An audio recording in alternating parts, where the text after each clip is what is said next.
रघुपति राघव राजा राम पतित पावन सीताराम। रघुपति राघव राजा राम पतित पावन सीताराम। पतित पावन सीताराम जानकी वल्लभ राजा राम। पतित पावन सीताराम जानकी वल्लभ राजा राम। पतित पावन सीताराम जानकी वल्लभ राजा राम। रघुपति राघव राजा राम पतित पावन सीताराम। रघुपति राघव राजा राम पतित पावन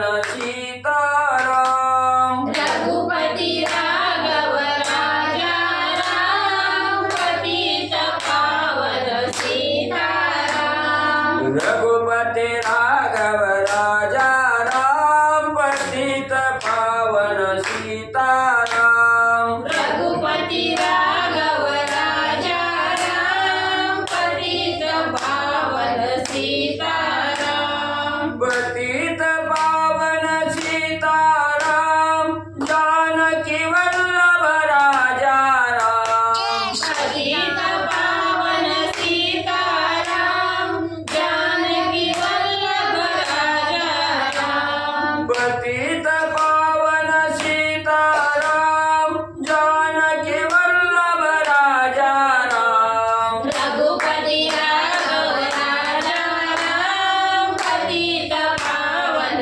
सीताराम। रघुपति राघव राजा राम पतित पावन सीताराम। रघुपति राघव राजा राम पतित पावन सीताराम। रघुपति राघव राजा राम पतित पावन सीताराम। रघुपति राघव राजा राम पतित पावन सीताराम। पुंडलिकावरती विठ्ठल श्री ज्ञानदेव तुकाराम पंढरीनाथ भगवान की जय। गोपाळ कृष्ण भगवान की जय। पवन हनुमान की जय। श्री गुरुदेव दत्त वासुदेव हरी।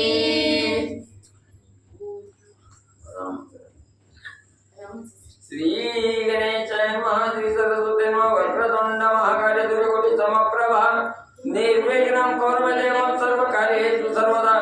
गणनाथ रवि शुक्र बृहस्पति पंचैतानि स्मरे नित्यवेदवाणी प्रवर्तते। गुरुर्ब्रह्मा गुरुर्विष्णु गुरुर्देवो महेश्वरः। गुरुर्साक्षात् परब्रह्म तस्मै श्री गुरवे नमः। श्रोतावत्सतोचितुदेवात्रे रुक्मिणीवरः पांडुरंगाय नमः। पुंडलिकावरती विठ्ठल श्री ज्ञानदेव तुकाराम पंढरीनाथ भगवान की जय। राजाधिराज प्रभु रामचंद्र भगवान की जय। पवन सूत्र हनुमान की जय। श्री गुरुदेव दत्त वासुदेव हरी।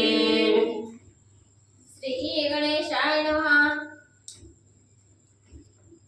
ओम नमो जिय परिमिता आदि अनादि मायातीता षड्विकार गुणरहिता सर्व निरंजना।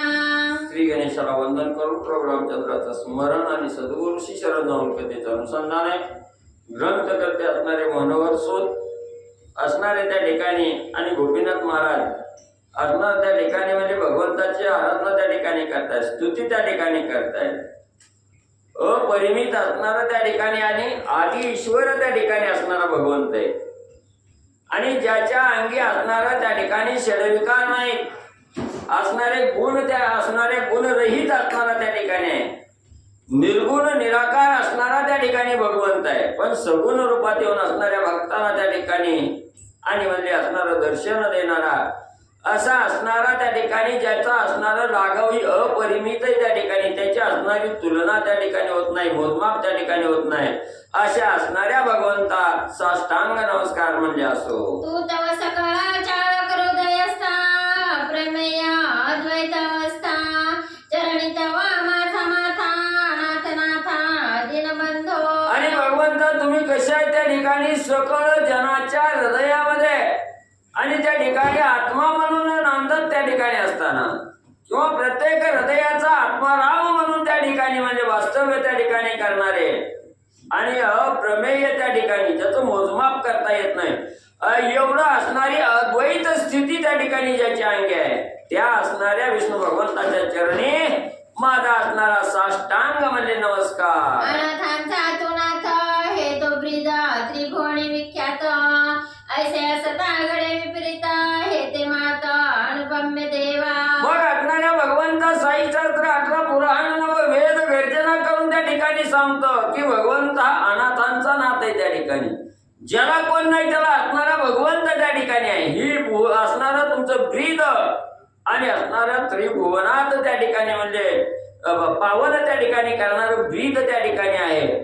मग असं असताना त्या ठिकाणी इथं माझ्यावरच कृपा त्या ठिकाणी तुमची झालेली नाही, ही असणारं विपरीत त्या ठिकाणी घडू लागलेलं आहे. ही असणारं लाघव तुमचं आणि त्या ठिकाणी मी पाहिलं गेलं. संसारी अमुची आपदा रोगे व्याप्त सकळ संपदा कौतुक पाहसी गोविंदा हे तव ब्रीदा विलक्षण. मग ग्रंथकर्ते सांगतायत मी का त्या ठिकाणी म्हणलो की प्रत्येक जनाच्या हृदयामध्ये आत्माराम त्या म्हणून त्या ठिकाणी वास्तव्य करतात आणि आमच्यावर असणारी वाईट वेळ त्या ठिकाणी आली, तुमची कृपा त्या ठिकाणी कुठं जाते, काय आमची अवस्था आहे. ह्या संसाररूपी भवसागर त्या ठिकाणी तारून जात असताना किंवा या प्रपंचामध्ये त्या ठिकाणी गुंतलो असताना अनेक असणारे रोग पाठीमागे त्या ठिकाणी लागतात, हाल अपेष्टा सहन त्या ठिकाणी करावे लागतात, नाही तेवढा असणारा त्रास त्या ठिकाणी आम्ही भोगतोय आणि भगवंता तुम्ही कौतुकानं त्या ठिकाणी पाहता.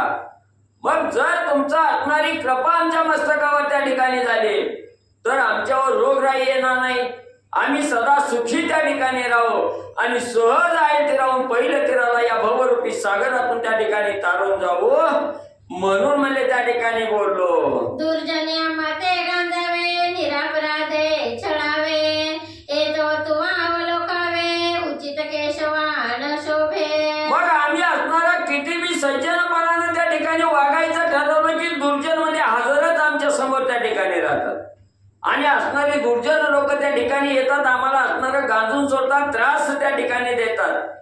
आमच्या हातून काही अपराध त्या ठिकाणी नाही घडला तरी आम्ही निरापराधी असताना सुद्धा आमचं छळण असणारे दुर्जन त्या ठिकाणी करतात आणि तुम्ही असणारं सहन म्हणजे त्या ठिकाणी करून आणि सगळं म्हणजे आनंदानं त्या साधकावर आलेली परिस्थिती त्या ठिकाणी बघता, पण तुम्ही असणाऱ्या त्या साधकावर कृपा करीत ना हो, ही काय भगवंता तुमचं म्हणले बरोबर नाही. असमुचाची भोग पाही तुझवरी बोल ठेवून काही जैसे असेल माझे दैवी त्याची पदवी सुखे भोगू. बरं असं भगवंता म्हणजे तुम्हाला तरी म्हणजे का आमच्या असणारा दोष त्या ठिकाणी द्यावा, आमचंच कर्म कुठंतरी चुकलं असावं, आमचाच असणाऱ्या कर्माचा असणारा झोला आम्हाला त्या ठिकाणी बसला असावा.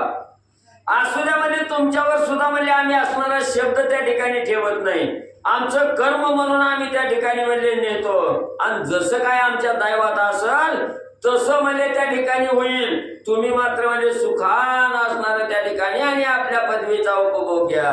ऐका श्रोते हो समस्त श्री कृपा बळे हा ग्रंथ संपूर्ण हो आला तेथ सौगत इत्थंभूत. मग असणारे ग्रंथकर्ते त्या ठिकाणी श्रोते मंडळीला सांगू लागलेले आहेत की श्रोते सज्जनो, हा असणारा अधिक मास महात्म्य नावाचा ग्रंथ पूर्ण असणारा त्या ठिकाणी म्हणजे आज 29 दिवस त्या ठिकाणी झालेले आहे.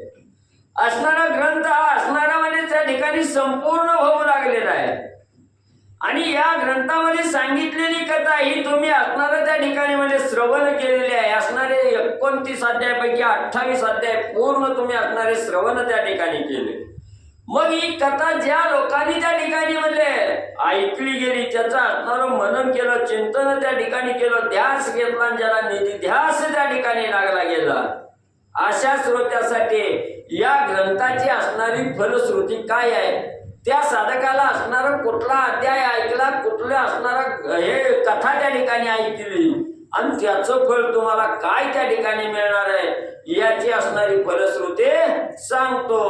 लक्ष्मी प्रतिवदे नारायण जे हे व्रत आचरण पूर्ण तरी बरवे की जे उद्यापन न घडे तरी निर्फळ जाणीचे. मग असणारे भगवंत लक्ष्मी असणाऱ्या लक्ष्मीला त्या ठिकाणी सांगू लागलेले आहे की ज्या साधकांनी ही पूर्ण महिनाभर म्हणजे ही असणारी कथा त्या ठिकाणी श्रवण केली किंवा या सांगितल्याप्रमाणे अधिक मासाचं व्रत ज्यानं असणारं धारण त्या ठिकाणी केलं, त्या व्रताचं म्हणजे एवढं व्रत केल्याचं जर फळ प्राप्त करायचं असेल तर शेवटच्या दिवशी सर्व असणाऱ्या व्रताचं आणि उद्यापन म्हणजे त्या ठिकाणी करा. आणि जर तुम्ही एवढा असणारा उपास तपास केलाय, व्रत आचरण त्या ठिकाणी केलं आणि शेवटच्या दिवशी उद्यापन त्या ठिकाणी केलं नाही तर याचं फळ तुम्हाला त्या ठिकाणी प्राप्त होत नाही. म्हणून म्हणले आता शेवटच्या दिवशी आणि उद्यापन करा. उद्यापन केली सकळ लाभे तयाचे पूर्ण फळ जैसे बीज पेरिता कृषीवर फळ लाभे राशीवर. पण तुम्ही महिनाभर याचं असणारं त्या ठिकाणी कथा श्रवण केली, त्याप्रमाणे आचरण त्या ठिकाणी केलं, व्रत केलं, कोणी जप केलं, कोणी असणारं तीर्थयात्रा त्या ठिकाणी केली, कोणी तीर्थाच्या ठिकाणी गंगेचं स्नान त्या ठिकाणी केलं, कुणी आपल्या परीनं ब्राह्मणाचं पूजन केलं, ब्राह्मणाला आपल्या परीनं असणारं दान त्या ठिकाणी दिलं, कुणी असणारं दीपदान केलं. एवढं जरी तुम्ही महिनाभर त्या ठिकाणी केलं असलं तरी त्याचं शेवटचा असणारा त्या ठिकाणी शेवटच्या दिवशी व्रताचं असणारं उद्यापन त्या ठिकाणी करा. ब्राह्मण मंडळीला घरी बोलवा, काही असणारे अनाथ त्या ठिकाणी घरी बोलवा, दीन त्या ठिकाणी बोलवा, भोजन आपल्या हाताने त्या ठिकाणी घाला, काय आपल्या परीनं त्यांना असणारं वस्त्र अन्न असणारं त्या ठिकाणी धन काय द्यायचंय ती देऊन आणि त्या ठिकाणी बोलवण करा. अशा प्रकारे शेवटच्या दिवशीचं उद्यापन त्या ठिकाणी करा.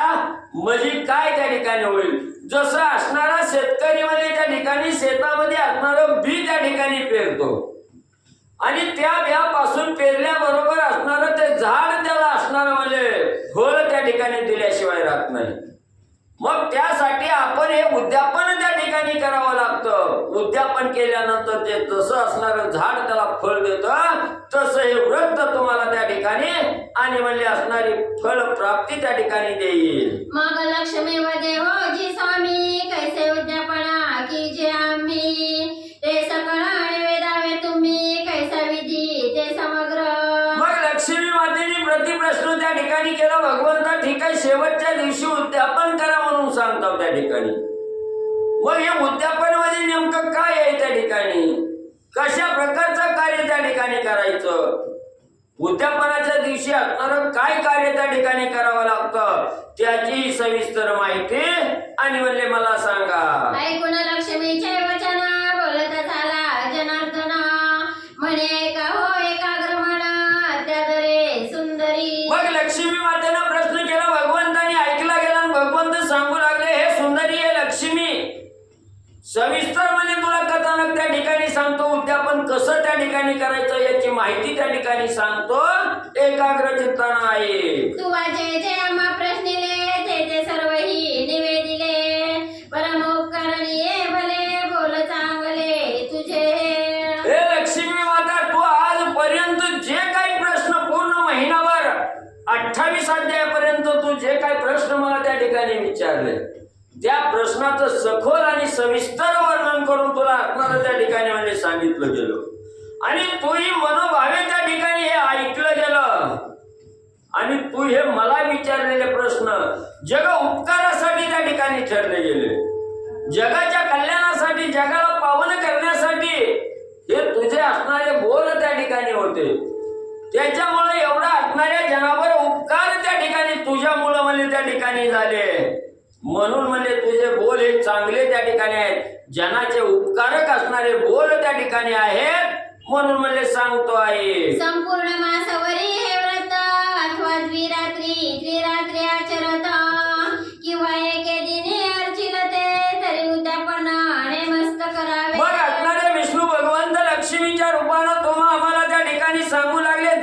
कोणी साधकांनी या संपूर्ण महिनाभर अधिक मासामध्ये व्रत आचरण त्या ठिकाणी केलं.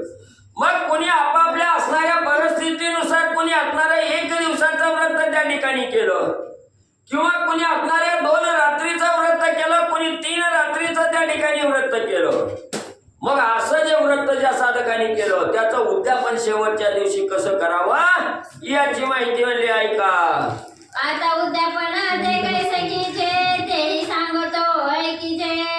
संपूर्ण मास भरत जाणीचे उद्यापन विधियुक्त. मग आता हे असणारं फल प्राप्त करून घेण्यासाठी महिनाभर जे काय असणारं त्या ठिकाणी व्रत आचरण केलं, त्या व्रत आचरणाचं उद्यापन शेवटच्या दिवशी कसं करायचं, ही पूर्ण महिना भरल्यानंतर कसं त्या ठिकाणी उद्यापन करायचं सांगतो म्हणजे ऐका. प्रातःकाळी उठवणिया स्नान विधी नित्य नेम करुणिया.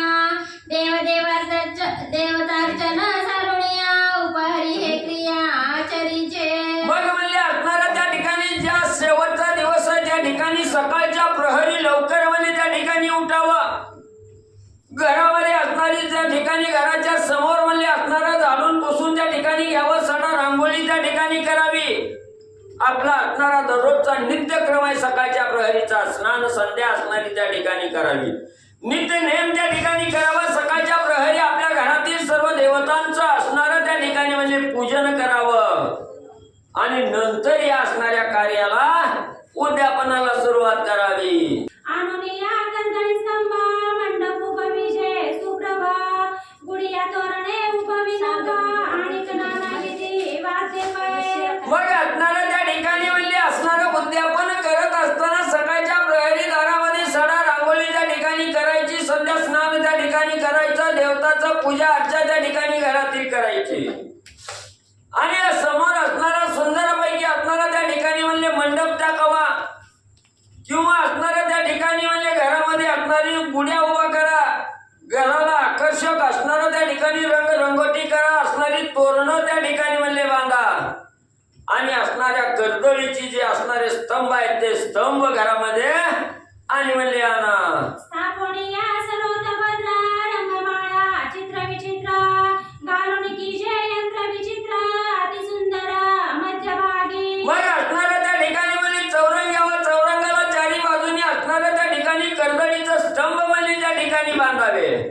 आणि त्या असणाऱ्या चौरंगावर असणाऱ्या भद्र भगवंताची असणारी त्या ठिकाणी म्हणजे मूर्ती ठेवावी.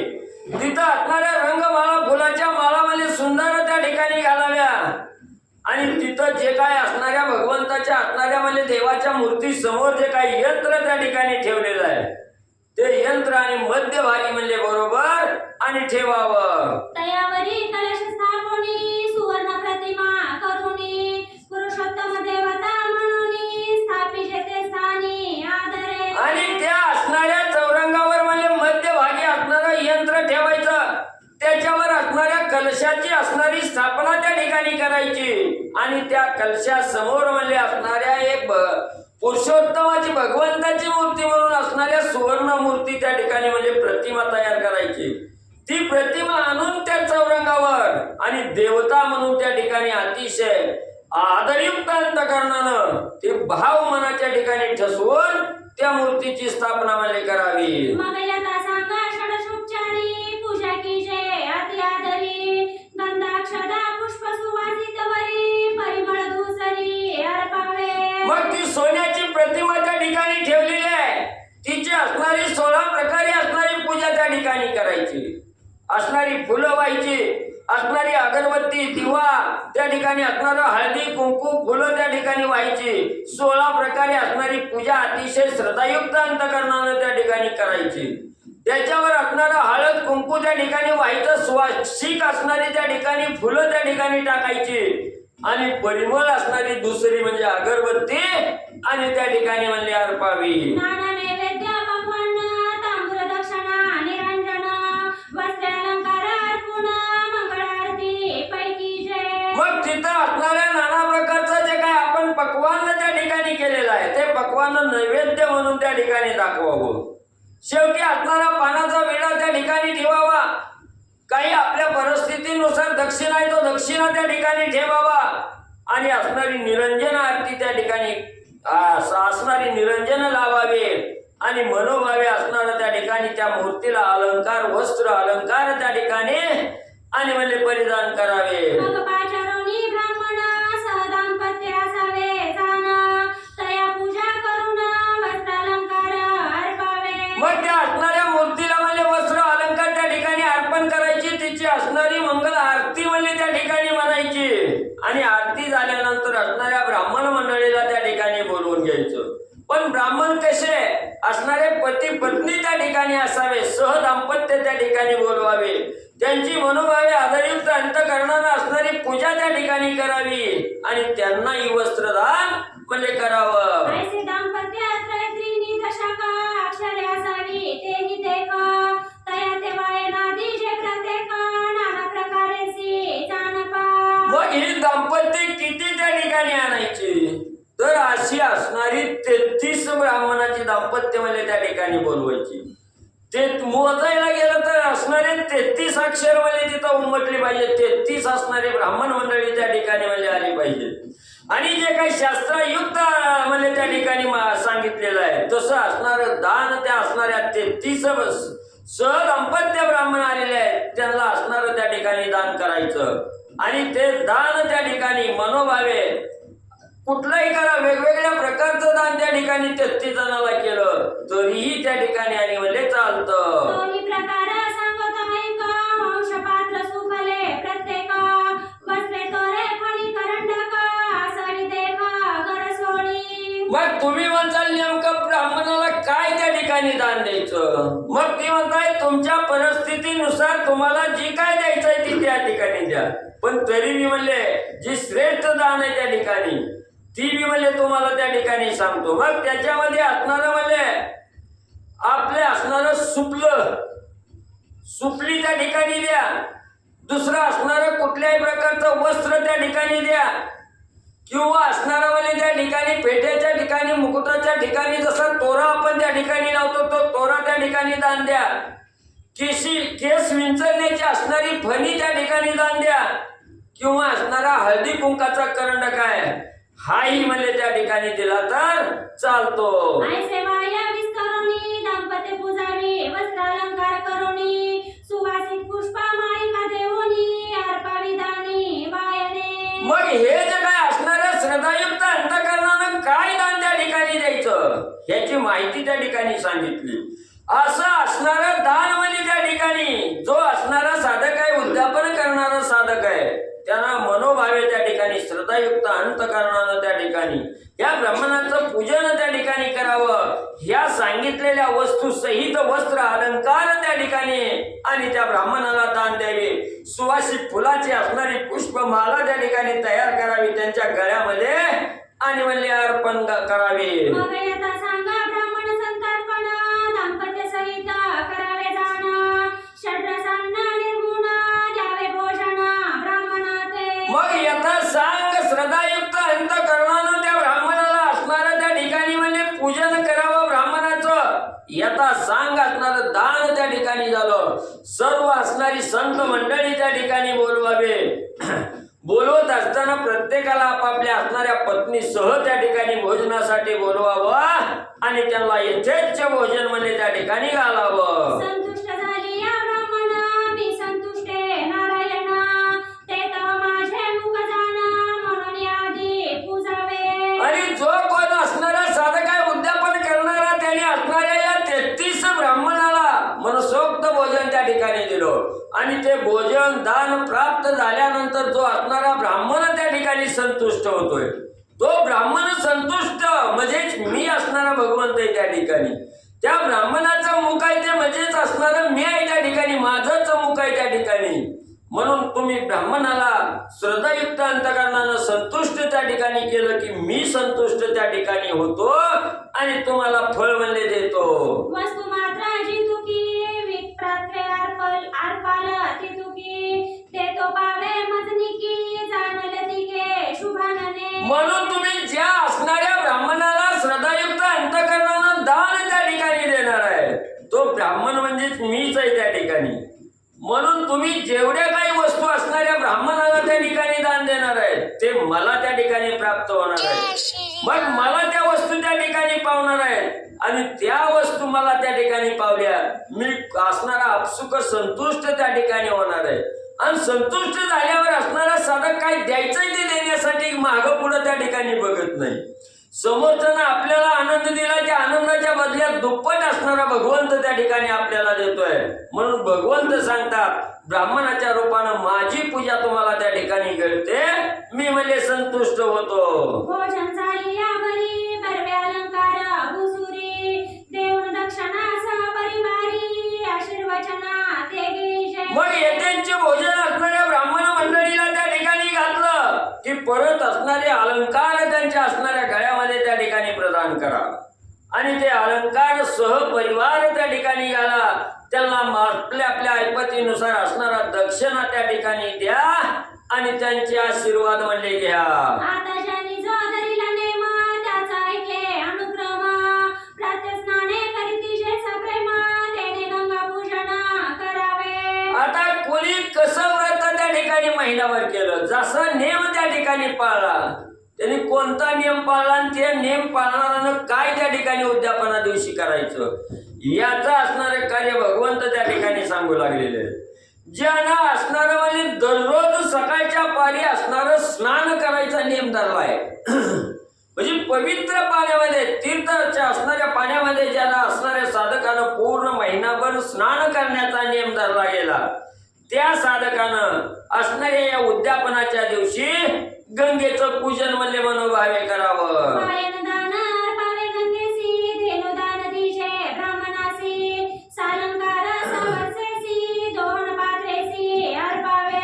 मग त्यांनी गंगेचं पूजन त्या ठिकाणी करावं दिवा दान त्या ठिकाणी द्यावा किंवा असणाऱ्या गंगेमध्ये असणारा दिवा म्हणजे त्यांनी हाताने सोडावा किंवा असणारी गाय त्या ठिकाणी ब्राह्मणाला दान द्यावी आणि ती बी गाय म्हणजे वस्त्रासहित त्या ठिकाणी आणि सजवून म्हणजे ब्राह्मणाला द्यावी.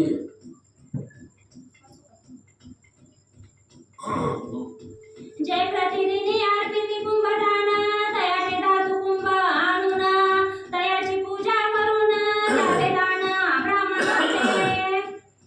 आणि ज्या साधकांनी पूर्ण महिनाभर म्हणले एकही दिवस म्हणजे सोडला नाही पूर्ण महिनाभर म्हणजे ज्यांनी असणारं कुंभ मातीचं गाडगं म्हणजे त्या ठिकाणी दान दिलेलं आहे घटदान असणाऱ्या ब्राह्मणाला त्या ठिकाणी दिलेलं आहे.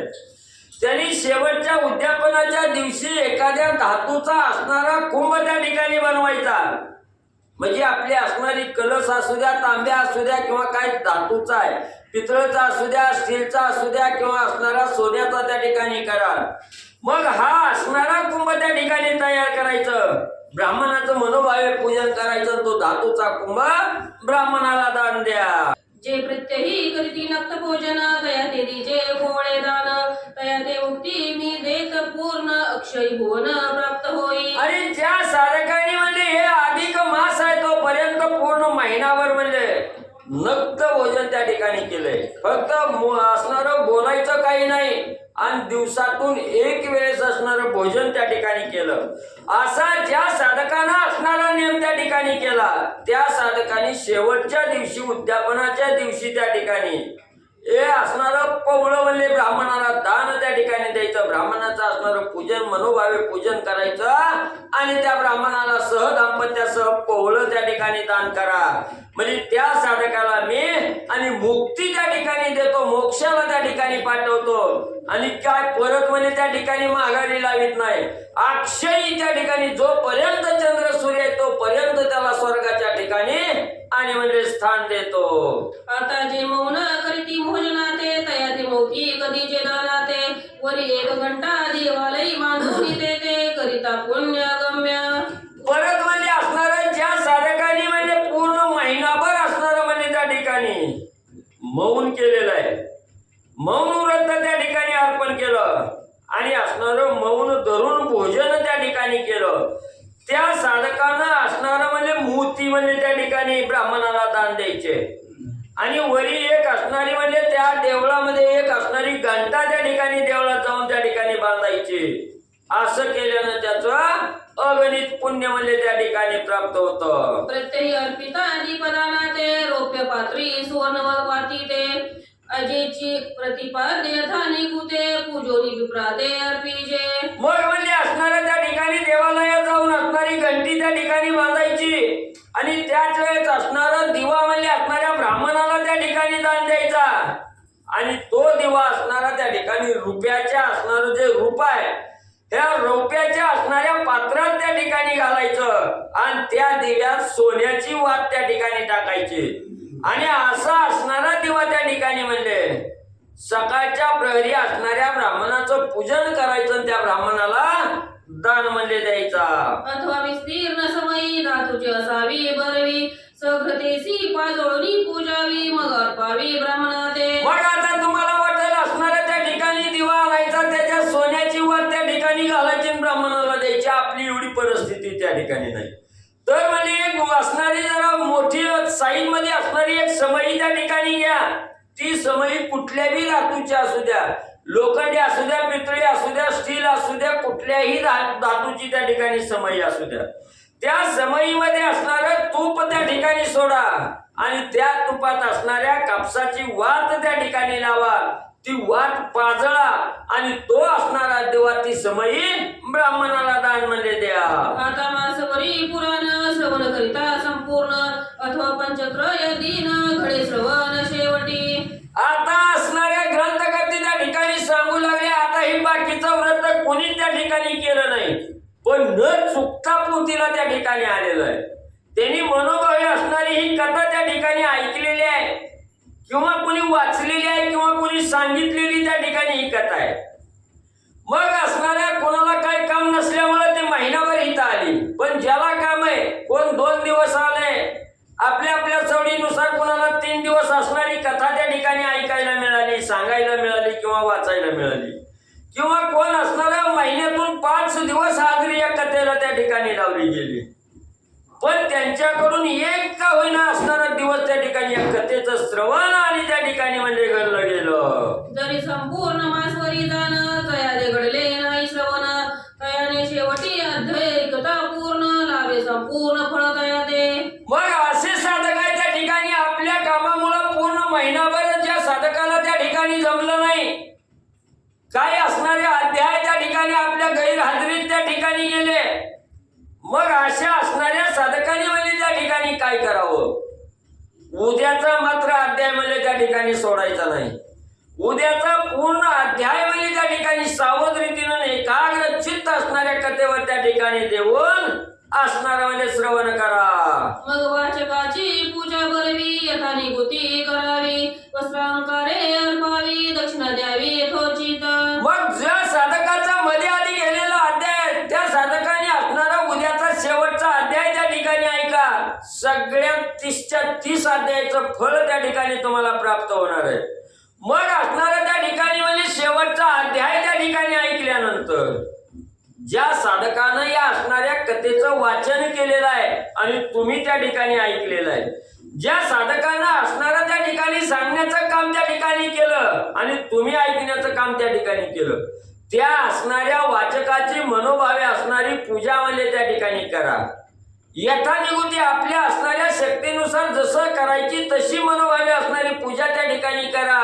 त्याला आपल्या शक्तीनुसार असणारं वस्त्र अलंकार त्या ठिकाणी आणि योग्य असणारी दक्षिणा त्या ठिकाणी दान म्हणजे करा. व्यास स्वरूपी तया ते जाणून आद्रेकी जे हो पूजन व्यासरूपी नारायण ते पूजन मद पावे. मग त्या ठिकाणी त्यांना म्हणजे का त्या ठिकाणी दान करा असणाऱ्या वाचक मंडळीला? तर ते असणाऱ्या व्यासाच्या गादीवर त्या ठिकाणी बसलेले असतात आणि त्यांनी असणाऱ्या चांगलं सांगितलं काय चुकीचं काय गेलं असेल तोंडातून किंवा असणारं बरोबर काय गेलं असेल तर ते सांगतायत असणारं जे बरोबर तुमच्या मनाला त्या ठिकाणी वाटतं तेवढं तरी तुम्ही त्या ठिकाणी घ्या. जे तुमच्या बुद्धीच्या पलीकडला खोटं त्या ठिकाणी वाटतं किंवा असणारं म्हणजे काहीतरी वेगळं त्या ठिकाणी सांगितलं असा तुमच्या अंतःकरणाला भास त्या ठिकाणी झाला असेल त्या असणाऱ्या कथेचा विचार त्या ठिकाणी करू नका. जेवढं तुमच्या बुद्धीनुसार घेता येत आहे तेवढं त्या ठिकाणी घ्या. त्यांनी व्यासाच्या गादीवर बसून सांगितलेलं आहे. चूक त्यांची नाही, त्या गादीची त्या ठिकाणी चूक समजा. आणि त्या व्यासरूपी गादीवर बसून सांगितल्यामुळे व्यास मुनी आहेत हे असणार मनाच्या ठिकाणी भाव निर्माण करा आणि आदरयुक्त अंतःकरणानं त्यांना असणार दान काय द्यायचंय ती त्या ठिकाणी द्या आणि आपलं पुण्य त्या ठिकाणी कमवा. जे जे काही अर्पित वाचक ते ते मज प्रत्यार्थ देख, मग मी तया भाविका स्वपदी देख स्थापित. मग जे काही इथं असणाऱ्या व्यासाच्या गादीवर बसून तुम्हाला असणारी कथा त्या ठिकाणी सांगितली, ती असणारी ग्रंथामध्ये ग्रंथकर्त्यांनी जे असणारं त्या ठिकाणी मांडलं गेलंय ते वाचलंय, जसं आहे तसं त्या ठिकाणी वाचलं. म्हणून त्या ठिकाणी त्यांचा दोष त्या ठिकाणी नाही. त्यांना चालायला लावणारा, बोलायला लावणारा, त्यांच्या वाचेला आवाज देणारा किंवा त्यांच्या मुखातून त्या ठिकाणी वधवून घेणारा मी आहे त्या ठिकाणी. तुम्ही दोष दिला असणाऱ्या वाचकाला, असणाऱ्या सांगणाऱ्याला त्या ठिकाणी दोष दिला, तो दोष मला आहे, माझा आहे त्या ठिकाणी, त्यांचा नाही. कारण ते आज माझ्या गादीवर त्या ठिकाणी बसलेले आहे. म्हणून त्यांच्या मुखातून मी त्या ठिकाणी बोलून घेतलं. आणि अशा असणाऱ्या वाचक सूचकाचा असणारी तुम्ही मनोभावे सेवा त्या ठिकाणी केली, दान त्या ठिकाणी दिलं, ते मला त्या ठिकाणी प्राप्त होतं. आणि मग मी त्या ठिकाणी आनंदून जातो आणि त्या भाविकाला असणाऱ्या त्याच्या स्वपदावर त्याला मोक्षाच्या मार्गाला आणि त्या ठिकाणी म्हणजे पाठवतो. चला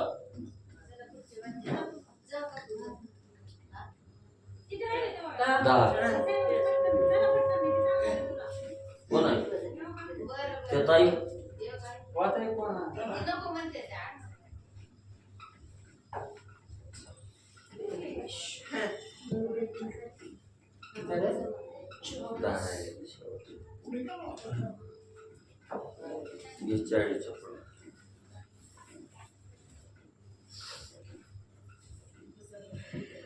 श्री गणेशाय नमः. ऐसेचे करीती वाचकाचे पूजन, तयावरी संतुष्टे मी नारायण. व्याधी पीडा रोग तया लागून, न बाधी जाण तया लागी. मग असणारे भगवंत त्या ठिकाणी सांगतायत, हे असणारी कथा वाचन केली, असणार त्या ठिकाणी म्हणजे सांगण्याचं काम त्या ठिकाणी केलं. त्यांचं असणारं त्या ठिकाणी पूजन करा, त्यांचं असणारं त्या ठिकाणी मनोभावे असणारं पूजन करून तुमच्या यथाशक्तीनुसार असणारं दान त्या ठिकाणी द्या, असं सांगितलं गेलं. मग असं सांगितलं तुम्ही ते त्या ठिकाणी ऐकलं तर मी असणारा खुद्द भगवंत नारायण आहे त्या ठिकाणी. मी त्या साधकावर असणारा प्रसन्न त्या ठिकाणी होतो. त्यांच्या घरामध्ये काही व्याधी आजार रोग त्या ठिकाणी असतील, ते सर्व पीडा रोग व्याधी त्या ठिकाणी सगळ्या बाजूला त्या ठिकाणी सारतो. त्याची कुठलीही बाधा तुमच्या घरावर त्या ठिकाणी येऊ देत नाही, एवढं म्हणजे मी त्या ठिकाणी आणि कार्य करतो. आदि व्याधी जरा मृत्यू, न बाधी तया आघात. तया कोळी वेदव्याची मात, बोलूच नाही सर्वथा. आणि अशा या वाचकाला असणाऱ्या त्या ठिकाणी म्हणजे जर तुम्ही दान त्या ठिकाणी दिलं तर म्हणजे तुमच्या असणाऱ्या अंगी जी काय आदी व्याधी आहे, व्याधी म्हणजे शारीरिक आहे, आदी मध्ये प्रापंचिक व्याधी आहे त्या ठिकाणी. आदी म्हणजे प्रपंचामध्ये होणारं दुःख आहे, व्याधी म्हणजे शरीराला होणारं दुःख आहे त्या ठिकाणी. जरा म्हणजे असणारं म्हातारपण आहे आणि या म्हातारपणातून येणारा मृत्यू आहे त्या ठिकाणी. हे जे आघात आहेत आपल्यावर होणारे, हे सगळे आघातापासून तुमचा असणारा बचाव त्या ठिकाणी करतो. त्याची बाधा तुमच्यावर त्या ठिकाणी येऊ देत नाही आणि तुमच्या पूर्ण कुळामध्ये त्या ठिकाणी अकाली मृत्यू कोणाचा होऊ देत नाही. वैधव्याची असणारी वार्ता तुमच्या कानावर त्या ठिकाणी आणि म्हणजे येऊ देत नाही. स्त्रिया ते सौभाग्य वर्धन, इच्छिला प्रतार पावे पूर्ण. कोटी होय पुत्र संतान, ते सुलक्षण पूर्ण यशी. आणि ज्या असणाऱ्या स्त्रियांनी म्हणजे हे असणाऱ्या त्या ठिकाणी म्हणजे वाचणाऱ्याला सांगणाऱ्याला किंवा असणारा म्हणजे या व्यासाच्या गादीवर जो साधक त्या ठिकाणी बसून तुम्हाला कथा सांगितली, त्या साधकाचं मनोभावे असणारं पूजन त्या ठिकाणी केलं, असणारं म्हणजे त्या ठिकाणी दान त्या ठिकाणी दिलं, तर सौभाग्यवर्धन श्रीचं जे कुंक आहे ते कुंकू अखंड त्या ठिकाणी राहील. आणि असणाऱ्या ज्या कुमारिकेनं हे व्रत त्या ठिकाणी ऐकलं, त्या कुमारिकेनं जर एवढं दान त्या ठिकाणी दिलं, तिच्या इच्छेप्रमाणे तिला असणारा पती त्या ठिकाणी मिळेल. आणि पोटी असणारा शेवटी म्हणजे संतान वाढेल, असणारा त्या ठिकाणी संसारही आनंदानं त्या ठिकाणी होईल. आणि पोटी सुलक्षण असा मुलगा म्हणजे त्या ठिकाणी पूर्ण आयुष्य असणारा मुलगा त्या ठिकाणी आणि जन्माला येईल. दरिद्री होय भाग्यवंत, ऋणार्थीयाचे ऋणमुक्त, धनार्थीयाचे धनप्राप्त, पुत्रार्थीयाचे पुत्र होईल. मग एखाद्या साधकानं ही असणारी कथा त्या ठिकाणी ऐकली आणि महिनाभर ऐकायला त्या ठिकाणी जमलं नाही, उद्याचा अध्याय त्या ठिकाणी जर ऐकला गेला आणि तो असणारा साधक अखंड असणाऱ्या दरिद्र्यात त्या ठिकाणी गांजून गेलेला आहे. तो दरिद्र्यात गांजून गेलेला साधक म्हणजे ही कथा ऐकलेली आहे. त्यानंतर त्या साधक का असणारा भाग्यवंत म्हणजे त्या ठिकाणी होईल. त्याची सगळी असणारी दरिद्री त्या ठिकाणी जाईल. आणि असा कोण साधक आहे त्या ठिकाणी की आयुष्यभर दुसऱ्याच्या देणं देण्यातच त्या ठिकाणी म्हणजे आयुष्य घालवतोय, ऋणात आहे आयुष्यभर. त्याचं सुद्धा सगळं ऋण म्हणजे त्या ठिकाणी मुक्त होईल, ऋणातून निर्मुक्त त्या ठिकाणी होईल. आणि एवढंच नाही, ज्याला असणारं धन त्या ठिकाणी मिळवलं, त्याचं धन म्हणजे काही कारणानं हातून निसटलं गेलं, व्यर्थ त्या ठिकाणी गेलं, धनाचा तुटवडा त्या ठिकाणी पडला, त्या साधकाचं सगळं धन म्हणजे त्याला त्या ठिकाणी माघारी मिळेल.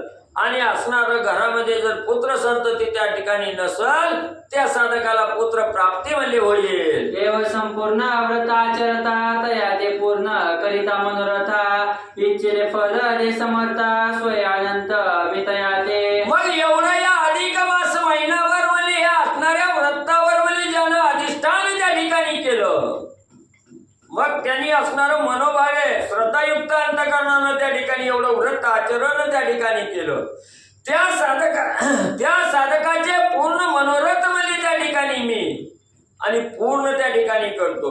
त्याच्या मनामध्ये जी इच्छा आहे फळप्राप्तीची, ते फळ आणि मी दिल्याशिवाय त्या ठिकाणी राहत नाही.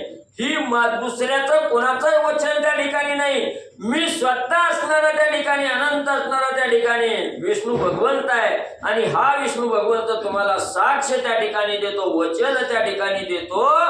भगवंत बोलता ऐसे लक्ष्मी प्रतीकतन, स्वय बदला नारायण, त्याची तुम्हा श्रोत्या लागून केले निवेदन सर्वही. मग ग्रंथकर्ते त्या ठिकाणी सांगतात, असं मी त्या ठिकाणी म्हणत नाही किंवा इथं असणारे वाचणार सांगणार तुम्हाला त्या ठिकाणी सांगत नाहीत की वाचकां सूचकाला त्या ठिकाणी दान द्या.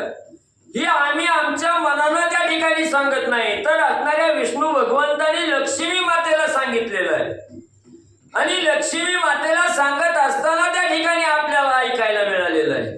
म्हणून मला तुमच्या समोर त्या ठिकाणी मांडलं. मी पदरचं त्या ठिकाणी काहीही मानलेलं नाही, हे विष्णू भगवंतानी म्हणजे लक्ष्मीच्या रूपानं सांगितलं गेलं. यालाही भावार्थ धरून व्रत आचरावे सज्जनी, आचरताना सोडी हो बामिनी, मध्यंतरी व्रताते. म्हणून त्या ठिकाणी श्रोते मंडळीनं ही सांगितलेलं आहे, तुमच्या मनामध्ये शंका येऊ देऊ नका किंवा असणारा वाईट विचार त्या ठिकाणी येऊ देऊ नका. हे भगवंताचं वचन आहे.